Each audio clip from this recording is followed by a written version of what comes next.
ის როგორც M4-ს ეგეთი ვარიანტი აქვს. თვითონ რაც იჭერს ტყვია, ზუსტად იგივე აქვს, რაც M4-ს. ეხლა აღარ მინდა დავშალ, თორე აქ იმდენი ნაგავიყრია, რომ აქ რო ჩამივორდეს ფოთლებში ვეღარც ვიპოვნი. ამას ეცვლება ლულა რა.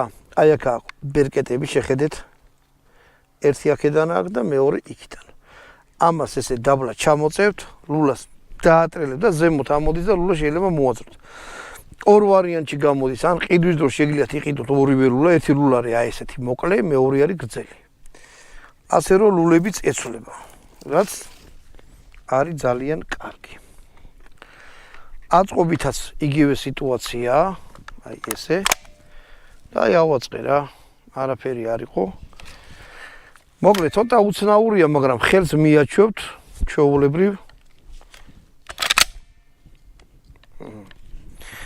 თუ შიგნით არაფერი არ არის, იარაღი, ვნახოთ გაისროს თუ არა, გაისროლა.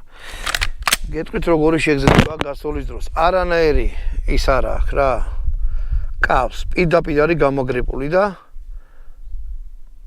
ბოქაჩის დროს აი ძალა უნდა დაატანოთ სადღაც 3 კილომდე, შეიძლება 3 კილო ნახევარი, კარგა ყოჩაღათად გადა, მერე ისვრის.